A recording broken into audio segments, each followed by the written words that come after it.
Ticket না থাকায় যাত্রীকে ফাইন করতেই ঘটে গেল এক ভয়াবহ ঘটনা। মহিলা টিকিট পরীক্ষককে মারধরের অভিযোগ যাত্রীর বিরুদ্ধে।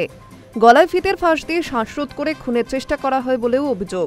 বুধবার সকালে ঘটনাটি ঘটেছে শিয়ালদহ দক্ষিণ শাখার ক্যানিং স্টেশনে। সূত্রের খবর, আক্রান্ত ওই টিকিট পরীক্ষকের নাম তনুশ্রী ঘরুই। অন্যান্য দিনের মতোই তিনি এদিন ক্যানিং স্টেশনে টিকিট পরীক্ষা করছিলেন।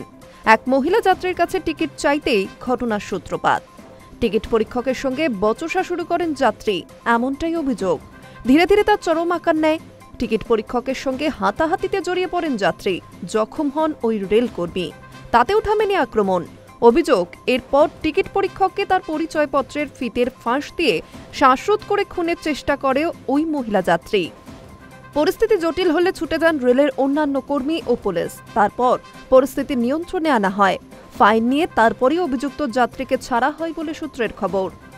উল্লেখ্য, টিকিট পরীক্ষকদের সঙ্গে যাত্রীদের ঝামেলা নতুন ঘটনা নয়। প্রতিনিয়ত এই ধরনের ঘটনা ঘটতে দেখা যায়, তবে পরিস্থিতি এতটা ভয়ঙ্কর হতে পারে তা ভাবতে পারেনি কেউই। এদিনের ঘটনায় রীতিমতো আতঙ্কে টিকিট পরীক্ষকেরা। ঘটনার জেরে হতভম্ব ওই মহিলা রেলকর্মীও। High news network.